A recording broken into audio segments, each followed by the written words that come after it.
I'll start with Tesla. He had a very famous quote. He said, if you want to understand the universe, think in terms of energy, vibration, and frequency. It gets you thinking about what is the universe. And of course, the universe is just all energy. And then what is matter? Matter is low frequency energy. And what are we? We're vibrating from, ashes to ashes, dust to dust. I can turn a tree into light. I can turn light back into a tree. If I consider the entire universe, and it's very important because we don't really think this way. Let's take the New York disco model. If I walk into a nightclub and there's loud music blaring in New York City, what's really going on there? Right? If you blast out 14 billion years ago, the universe is formed.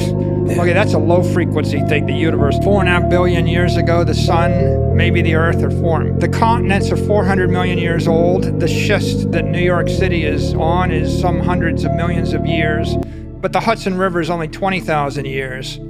There's a building that's probably 50 years old. There's a company operating that disco or that club, which is 5 to 10 years old. There's a person, a customer, walking in there for an experience for a few hours. There's music that's oscillating at some kilohertz, and then there's light. Right. And you have all forms of energy, all frequencies, right? All layered, all moving through different medium. And how you perceive the world is a question of at what frequency do you want to perceive the world. And I think that once you start to think that way, you're catalyzed to think about what would digital energy look like and why would I want it? Why don't we just start right there? What is it? The most famous manifestation of digital energy is Bitcoin. Bitcoin's a crypto asset.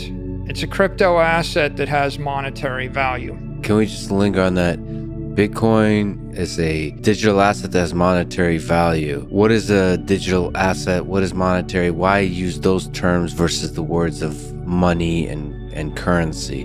Is there something interesting in that disambiguation of different terms? I'd call it a crypto asset network. The goal is to create a $1 billion block of pure energy in cyberspace, one that I could then move with no friction at the speed of light. It's the equivalent to putting 1 million pounds in orbit. How do I actually launch something into orbit, right? How do I launch something into cyberspace such that it moves friction-free?